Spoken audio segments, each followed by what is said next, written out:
Bonjour et bienvenue dans les auditions du Conseil citoyen de Rennes. Je suis Inde. Je suis René Viga. Et nous sommes membres du Conseil citoyen de Rennes Métropole, qui réunit les habitantes et habitants ainsi que les actrices et les acteurs des quartiers prioritaires du Blône, Bréquigny, Clenay, Maurepas et Vigan. Le Conseil citoyen a souhaité auditionner les listes candidates aux élections municipales de Rennes sur les préoccupations dans ces quartiers prioritaires. Aujourd'hui, nous recevons Erel Duclos de la liste Révolution permanente. Bonjour. Vous avez 1 minute 30 pour répondre aux questions. Un signal indiquera la fin du temps imparti. Erel Duclos, en quelques mots, pouvez-vous vous présenter et nous parler des valeurs qui vous animent ? Déjà, bonjour et merci de votre accueil. Moi, je m'appelle Erel Duclos, j'ai 26 ans. Je suis étudiante à l'Université de Rennes 2 et en parallèle de ça, je suis surveillante au lycée Bréquigny. Et pour dire peut-être 2 mots ou 2 valeurs qui m'animent, la première, on va dire que c'est la révolte, parce que je suis révoltée face à l'inégalité, face aux oppressions, face à l'injustice sociale. Et la deuxième, je dirais que c'est la détermination, parce que je suis plus que jamais déterminée à transformer la société et à lutter pour l'égalité pour toutes et tous, la fin de l'exploitation, la fin de l'oppression.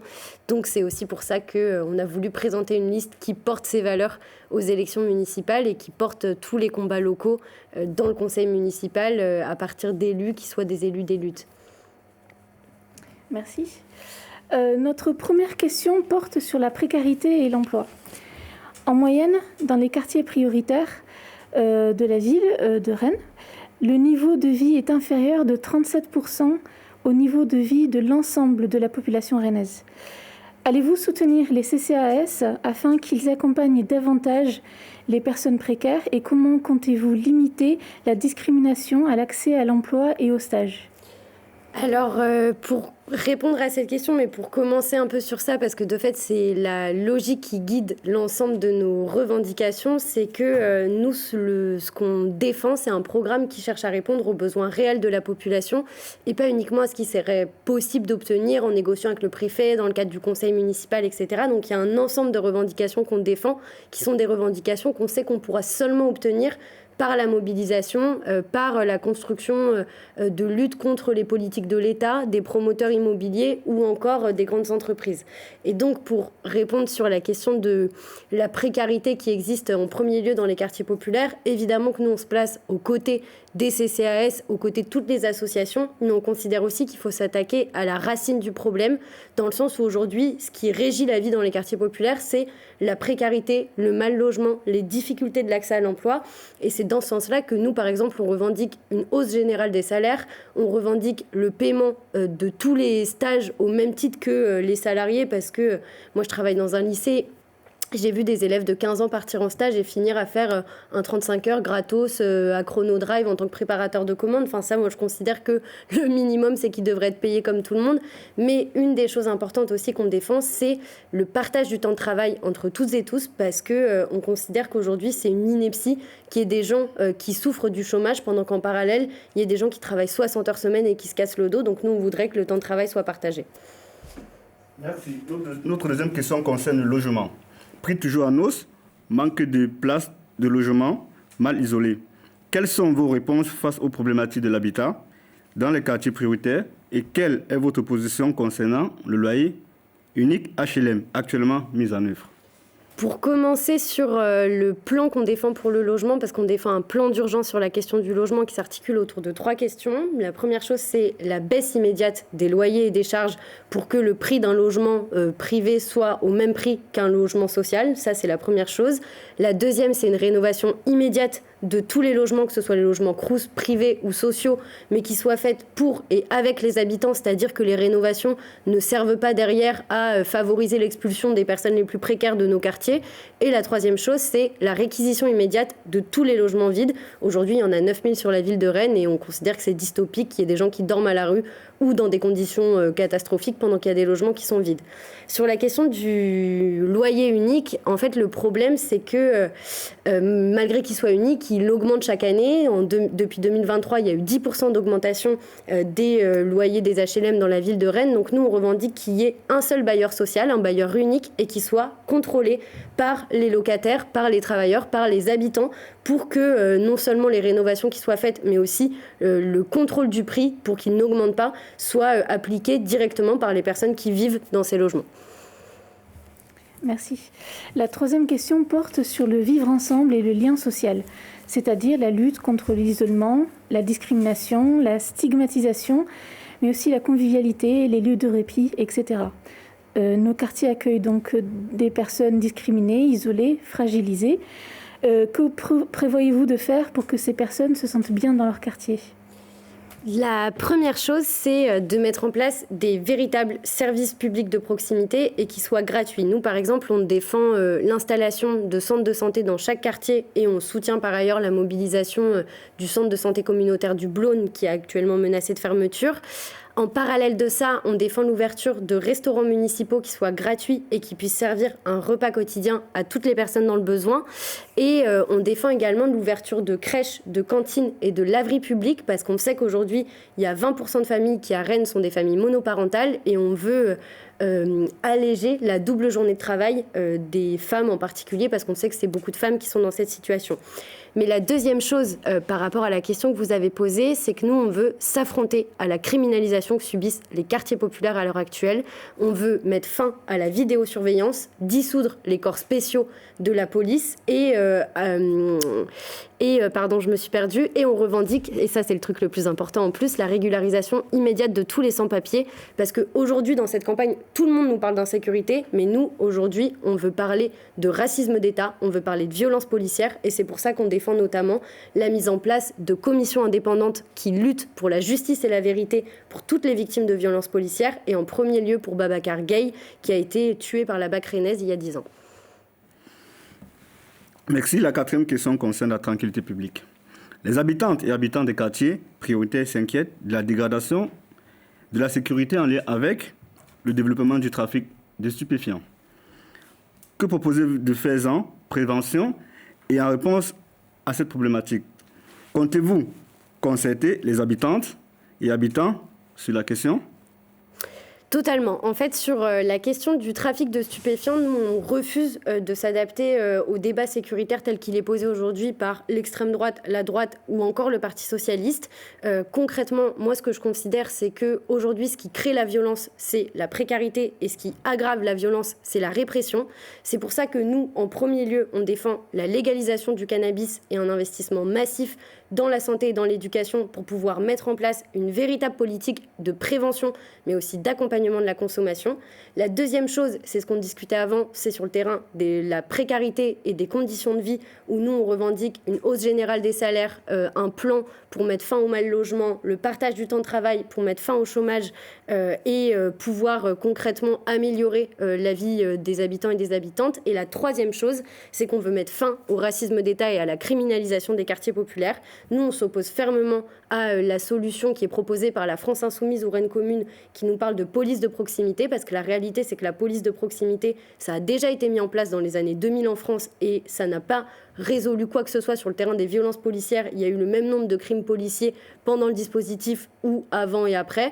Donc nous, de ce point de vue-là, on veut évidemment que ces décisions, elles soient discutées avec les habitants et les habitantes, et c'est la dernière chose parce que nous, on revendique la mise en place d'assemblées de quartier qui a un vrai pouvoir décisionnaire et de contrôle sur les politiques de la mairie, et en premier lieu un pouvoir de révocabilité des élus. Merci. La cinquième question que nous souhaitons aborder, celle de la jeunesse. Les rapports de l'OCDE sont accablants sur le déterminisme social à l'école, et Rennes n'y échappe pas. Dans les quartiers prioritaires, que comptez-vous faire pour réduire les inégalités scolaires et quelles actions souhaitez-vous mener à destination des jeunes de ces quartiers, mais aussi envers leurs parents ? Alors pour nous, la première des inégalités, d'une certaine manière, c'est le manque de moyens dans l'éducation nationale, parce qu'aujourd'hui, il y a des établissements scolaires où parfois on peut croiser des rats, où il manque cruellement de personnel comme des AESH, des enseignants. Il y a un énorme problème d'insalubrité aussi des infrastructures. Donc nous, on revendique un investissement massif dans le secteur de l'éducation pour des embauches de l'ensemble des personnels, et à Rennes et dans la région, en premier lieu des AESH, mais aussi une rénovation totale des infrastructures. Mais ce qui crée les inégalités à l'intérieur de l'éducation nationale, c'est aussi le tri social, parce que dans la France de Macron, l'école, c'est l'école du tri social. Il suffit de regarder dans les lycées pro à quel point les jeunes des quartiers populaires ils sont envoyés, et que l'avenir qu'on leur promet, c'est de soit être au chômage, soit de faire un taf payé au SMIC en travaillant 50 heures semaine. Donc nous, face à ça, on revendique en premier lieu l'abolition de toutes les plateformes de sélection, que ce soit Parcoursup, Mon Master, et que les jeunes aient le droit de choisir leur avenir. Mais on sait aussi que l'école, c'est une école qui vise à mettre au pas la jeunesse, notamment dans la période actuelle où on nous parle de marche à la guerre. Donc nous, on considère qu'en premier lieu, on doit défendre le droit des élèves à s'habiller comme elles veulent. On demande l'abolition immédiate de la loi de 2004 sur la question du port du voile, à l'école, ou encore les mesures prises comme ça a été le cas sur la question de l'abaya. Et on revendique évidemment la fin des contrôles policiers devant nos établissements scolaires qui se multiplient plus que jamais en ce moment. Merci. La 6e question porte sur l'urbanisme des espaces publics. Quels sont vos projets concernant les mobilités douces et inclusives, ou encore la végétalisation dans les quartiers prioritaires? Mais surtout, comptez-vous impliquer les habitantes et habitants dans ces décisions? Pour nous, d'une certaine manière, l'écologie, c'est une question fondamentale, mais c'est aussi fondamental de ne pas le faire sans les classes populaires. Par exemple, nous, sur ce terrain, on s'oppose à toutes les mesures qui visent à limiter l'usage de la voiture, à supprimer les parkings, parce qu'en réalité, ça vient pénaliser celles et ceux qui ont le plus besoin d'utiliser leur voiture, tout simplement pour pouvoir se rendre au travail, alors que le réseau de transport, il n'est pas à la hauteur. Donc le préalable, avant quelque mesure que ce soit sur la question des voitures, pour nous, c'est la mise en place des transports gratuits de manière immédiate, une extension du réseau, mais aussi la fin des amendes et la fin des parkings payants. Nous, on considère que tous les parkings doivent être gratuits, mais d'une certaine manière, ce qu'on défend aussi sur la question du transport, c'est que nous, on veut que le réseau Star, il repasse en 100% public pour que puissent être embauchés des salariés titularisés pour pouvoir étendre tout simplement le réseau de transport dans des conditions de travail qui soient correctes aussi pour les salariés. Mais on veut surtout mettre le réseau de transport sous contrôle des travailleurs qui le font fonctionner, des usagers qui l'utilisent au quotidien, parce que c'est nous qui sommes le plus à même de décider quels sont les besoins concrets dans les quartiers populaires, dans les campagnes rurales, pour voir comment avoir un réseau de transport gratuit et accessible à toutes et tous. Merci. La 7e question concerne la démocratie locale. À Rennes, et particulièrement dans les quartiers prioritaires, quelles mesures prendrez-vous pour développer spécifiquement la participation citoyenne ? Alors pour nous, la première chose, c'est qu'on considère que si les habitants peuvent participer à la vie politique, c'est qu'il faut mettre fin au fait que la politique, ce soit une caste privilégiée qui soit déconnectée, nous, de nos réalités, aux jeunes, aux travailleurs et aux habitants de la ville de Rennes. C'est pour ça qu'on revendique en premier que chaque élu soit payé au même salaire qu'un enseignant ou qu'une infirmière et qu'il puisse être révocable à tout moment par des assemblées de quartier, comme je le disais plus haut. De l'autre côté, nous, on veut mettre fin au scandale démocratique actuel qui existe en ce moment, où il y a des personnes qui peuvent habiter dans notre ville depuis 40 ans, il y a des jeunes qui peuvent se faire réprimer quand ils manifestent pour leurs droits, ou qui peuvent parfois travailler, mais aussi mourir au travail, qui n'ont pas le droit de vote. Nous, on veut que le droit de vote soit dès 16 ans et pour toutes et tous, sans condition de nationalité, que toutes les personnes avec ou sans papier puissent voter pour les décisions qui les impactent concrètement sur leur ville. Et la dernière chose, c'est que pour nous, d'une certaine manière, la participation à la vie citoyenne, ça ne peut pas se limiter à juste mettre un bulletin dans l'urne tous les 5 ans, parce qu'en réalité, l'allocation de subventions à une association, la démolition de lieux comme le bâtiment à modeler, les problèmes de mal logement ou la situation des personnes sans papier, c'est des questions qui nous concernent nous au quotidien et qu'on devrait pouvoir décider. Et c'est pour ça qu'on défend la mise en place d'assemblées qui réunissent des travailleurs, des jeunes, des habitants et des habitantes de la ville de Rennes, qui ait un pouvoir de décision et de contrôle sur la politique de la ville pour que ça ne soit pas juste des cadres qui soient consultés de temps à autre quand la mairie le veut bien. C'était la dernière question. Merci Irène Duclos merci d'avoir accepté notre invitation. Merci à vous d'avoir regardé cette vidéo. Vous pouvez visionner les autres interviews sur la chaîne YouTube du Conseil citoyen de Rennes Métropole.